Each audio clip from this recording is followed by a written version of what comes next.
મહત્વના સમાચારથી તો મહત્વના સમાચાર મળી રહ્યા છે।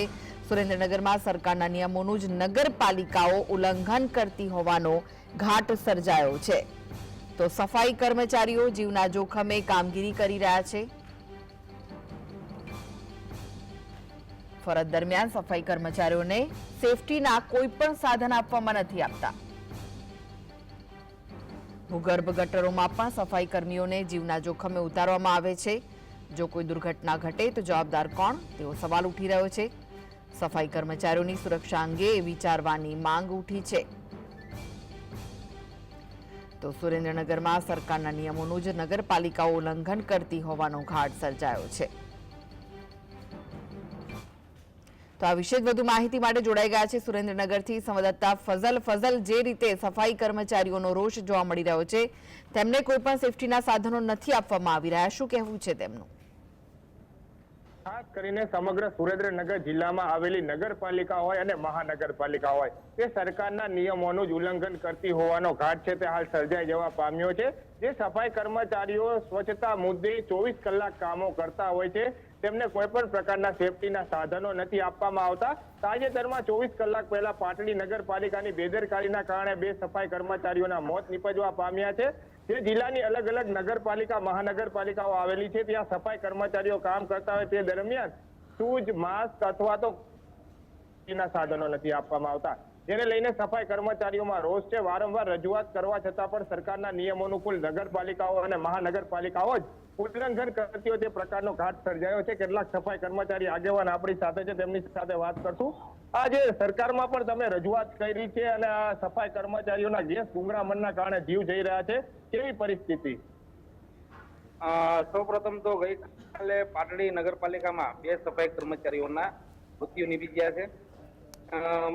કારણ હતું કે આ સફાઈ કર્મચારીઓને સેફ્ટીના સાધનો આપવામાં આવે છે। હું સફાઈ કામદારનો પ્રતિનિધિ હોવાના નાતે દર વખતે જિલ્લાની તેમજ ગુજરાત બહારની નગરપાલિકામાં પણ સેફ્ટીના સાધનો માટે અવારનવાર રજૂઆત કરતો હોઉં છું અમારા યુનિયન મારફતે, પરંતુ અધિકારીઓ દ્વારા આ અમારા અનુસૂચિત જાતિના હોવાના કારણે અમને પત્રનો વિવેક પણ નથી દાખવતા, જવાબ પણ નથી આપતા અને સાધનો નહીં આપવાના કારણે આવા બનાવો ખૂબ જ મોટા પાયે બની રહ્યા છે।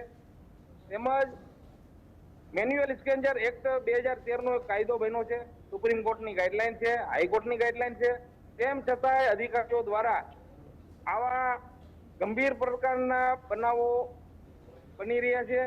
તેમ છતાંય સરકારી તંત્રનું પેટનું પાણી પણ હલતું નથી અને આ કારણોસર અમારા સફાઈ કામદારોના મૃત્યુનો દર વધી રહ્યો છે, જે તાત્કાલિક ધોરણે અટકે એવી અમારી રજૂઆત છે।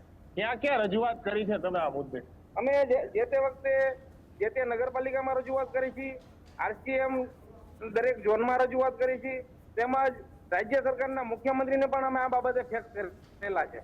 અન્ય એક સફાઈ કર્મચારી મારુભાઈ આપણી સાથે, તેમની સાથે વાત કરશું। આ સેફટીના સાધનો નથી આપવામાં આવતા, કેવા પ્રકારની કામગીરી ને કેવી હાલાકી? ગંભીરમાં ગંભીર પ્રકારની એની પરિસ્થિતિ છે। દરેક નગર ગ્રામ પંચાયતથી માંડીને નગરપાલિકાઓ અને મહાનગરપાલિકાઓ અને કોર્પોરેશન સુધીમાં દરેક જગ્યાએ આવી જ પરિસ્થિતિ છે કે સેફટીના સાધનો વગર કોન્ટ્રાક્ટ બેઝના કર્મચારીઓ હોય, રોજંદાર કર્મચારીઓ કે કાયમી કર્મચારીઓ હોય, તેને કોઈ પણ પ્રકારના સેફટીના સાધનો આપવામાં આવતા નથી અને એમની પાસેથી એવી પ્રકારની કામગીરી લેવામાં આવે છે જેમના અંદર એમને જીવનું જોખમ હોય છે।